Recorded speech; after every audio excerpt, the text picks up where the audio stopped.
তাই বের করতে যাবে আজ? ঠিক আছে। আসসালামু আলাইকুম। আজকে 13ই ফেব্রুয়ারি 2026। আজকের দিনটা আমাদের জন্য বিশেষ একটা দিন, কারণ আজকে মহান আল্লাহ তাআলা আমাদেরকে দ্বিতীয় সন্তান দিয়ে সম্মানিত করবেন। এই ব্লগটি আসলে আমার স্মৃতিতে রেখে দেওয়ার জন্যই করা হচ্ছে।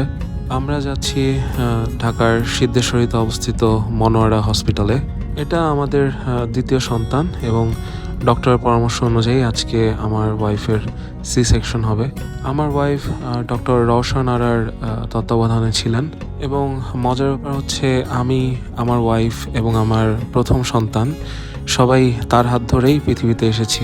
বলা যায় আমাদের দুই প্রজন্মকেই ম্যাডামের সুদক্ষ হাতে আল্লাহ তাআলা পৃথিবীতে আসার সুযোগ করে দিয়েছেন। তবে এইবার রওশনারা ম্যাম অসুস্থ থাকার কারণে তিনি নাজনীন ম্যামকে রেফার করে দিয়েছিলেন। অপারেশন থিয়েটারে যাওয়ার আগে আমার ওয়াইফ খুবই ভয় পাচ্ছিলেন। আমি, আমার আম্মা এবং আমাদের মেয়ে সবাই তাকে সাহস জোগানোর চেষ্টা করছিলাম। একজন ডক্টর হওয়ার সুবাদে ম্যাডাম আমাকে অপারেশন থিয়েটারে অ্যালাউ করেছিলেন, তাই আমি আমার ওয়াইফকে সাহস জোগানোর জন্য তার সাথে অপারেশন থিয়েটারে গিয়েছিলাম। আমার ওয়াইফকে অ্যানেস্থেশিয়া দেওয়ার পর আমাকে ডাকা হয়েছিল। আমার ওয়াইফ এবং আমার পরিবারের সবাই অপারেশন থিয়েটারের বাইরে অপেক্ষা করছিলেন। অপারেশন চলাকালীন সময় আমি আমার ওয়াইফের পাশে বসে তাকে সাহস জোগানোর চেষ্টা করছিলাম।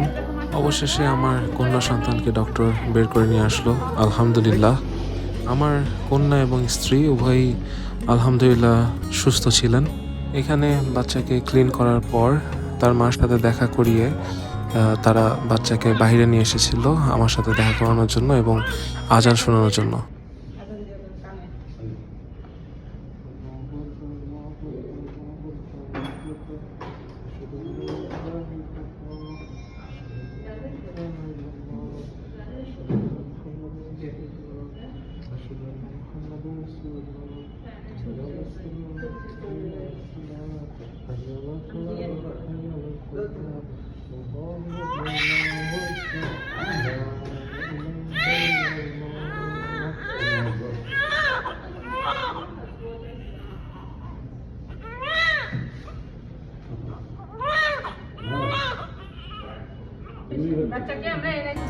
সেদিন রাত 12টার পর ছিল 14ই ফেব্রুয়ারি, ভ্যালেন্টাইন্স ডে।